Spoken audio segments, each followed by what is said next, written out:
Assalamualaikum warahmatullahi wabarakatuh. Halo teman-teman online semua. Perkenalkan, namaku Debbie Nur Lutfiana, Prodi S1 Farmasi, Stikes Muhammadiyah Cirebon. Pada kesempatan kali ini, aku ingin menjelaskan apa itu gen, apa itu genom, serta perbedaan dari keduanya. Untuk memahami lebih jelasnya, yuk kita simak slide selanjutnya teman-teman. Apa sih itu gen, kawan-kawan? Gen adalah urutan senyawa DNA atau asam deoksiribonukleat yang menjadi suatu protein dan polipeptida atau untaian RNA asam ribonukleat yang membawa sifat atau informasi tertentu bagi organisme. Menurut Person dalam Genetics, What is a Gen? Tahun 2006. Gen merujuk suatu lokasi tertentu pada genom yang mewariskan sifat menurun dan terkait dengan fungsi regulator atau pengendali, pembawa pesan dan peran fungsional lainnya dalam sel tubuh suatu organisme.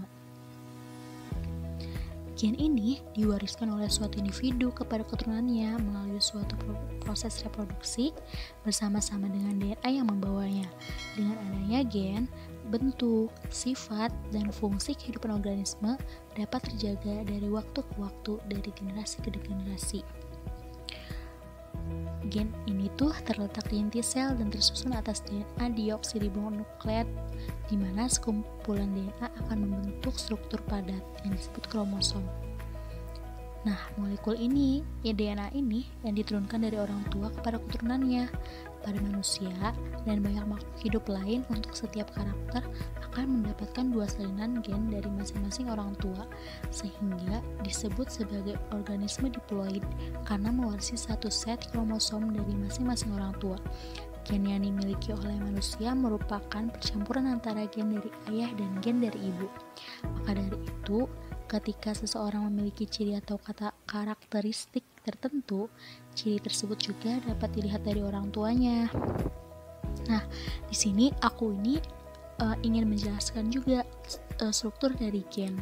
Nah, setiap tubuh organisme ini pasti mempunyai sel. Nah, di dalam selnya ini terdapat nukleus. Nukleus itu inti sel ya teman-teman. Nah, di dalam nukleus ini terdapat kromosom. Nah, kromosom itu apa sih? Kromosom ini adalah benda-benda halus seperti kumpulan benang dengan fungsi sebagai pembawa dan penyimpan informasi genetik makhluk hidup yang terdiri atas zat-zat yang mudah menyerap warna di dalam inti sel. Nah, kromosom ini tuh berbentuk seperti X, teman-teman. Nah, di bagian kromosom ini, dia ini tuh mempunyai lengan kromosom. Nah, lengan kromosom ini tuh merupakan bagian badan utama kromosom yang mengandung gen. Jadi di lengan kromosom ini tuh yaitu bagian yang mengandung gennya itu terdapat di lengan kromosom, teman-teman.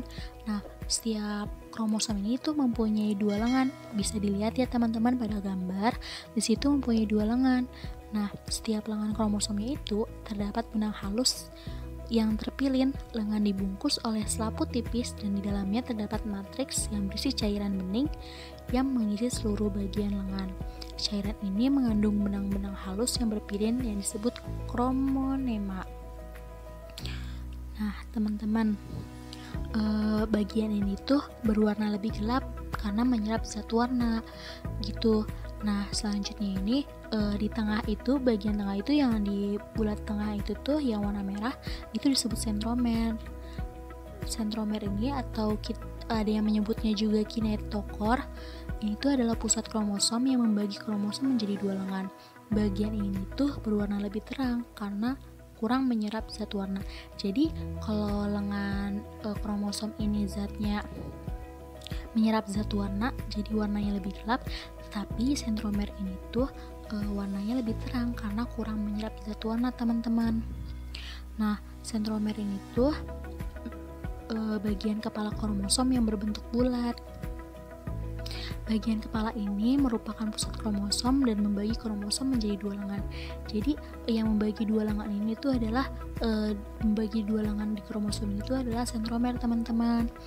Nah, kemudian ada yang disebut dengan Kromomer adalah bagian dari kromonema yang mengalami penebalan. Di dalamnya terdapat lokus yang menjadi tempat kedudukan gen. Nah, ada yang disebut telomer, teman-teman. Nah, telomer itu tuh adalah bagian ujung kromosom dengan fungsi untuk menghalangi terjadinya pelekatan antar kromosom serta menjaga agar DNA di dalamnya.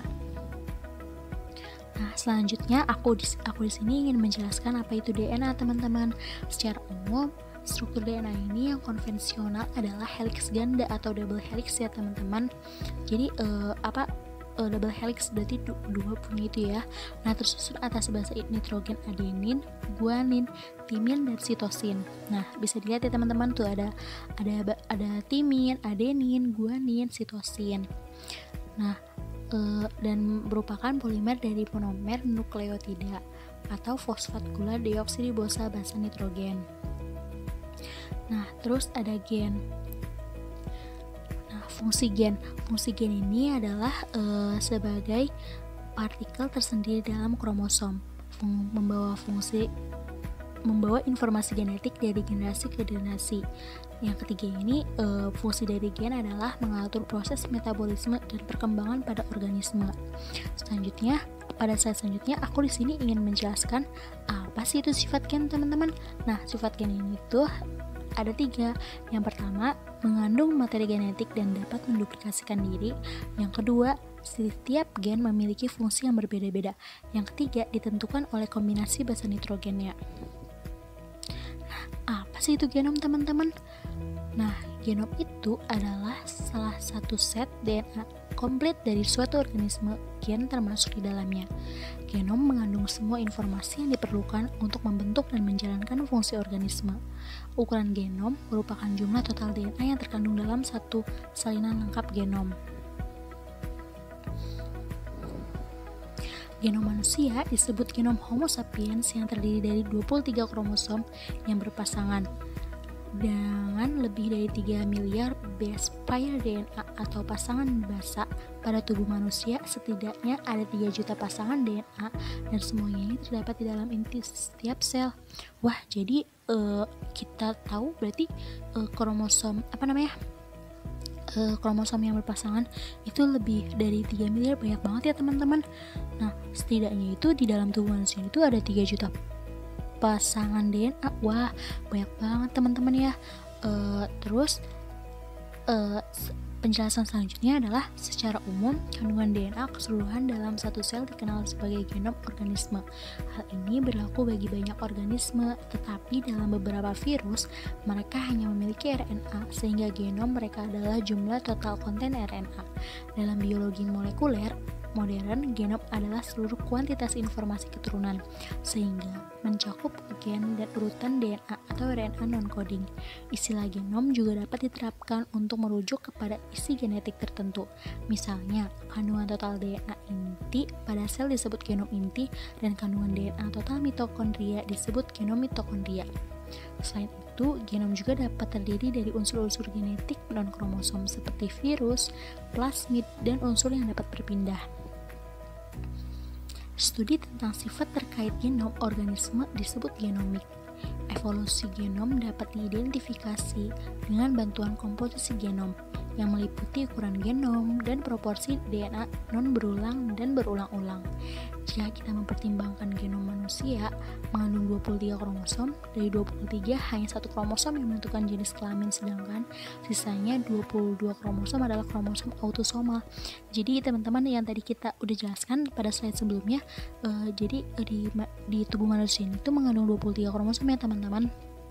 Nah, satu kromosomnya ini tuh yang hanya satu kromosom yang menentukan jenis kelamin, tapi sisanya ini berarti kan ada 22 ya teman-teman. Nah, itu adalah kromosom autosomal. Nah, ada sekitar 20.000 sampai 25.000 gen dari genom manusia. Untuk mengidentifikasikan dan memetakan urutan pasangan basa kimia yang membentuk DNA manusia, ada sebuah proyek internasional yang terjadi pada tahun 1990 disebut The Human Genome Project.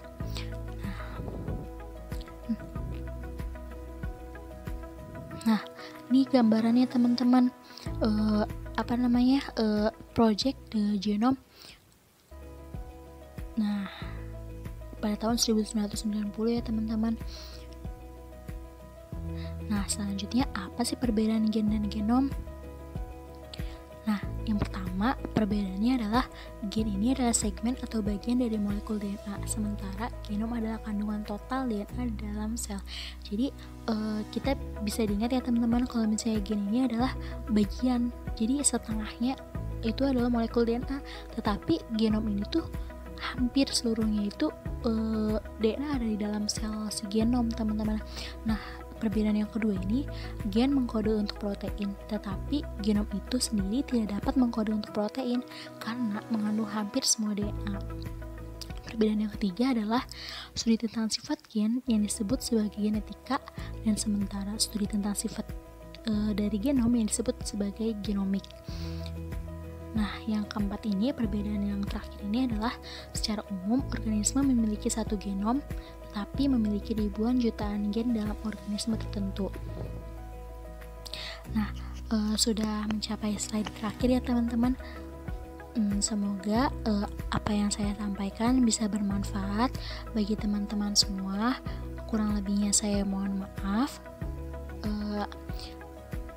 Wabillahi taufik wal hidayah. Wassalamualaikum warahmatullahi wabarakatuh.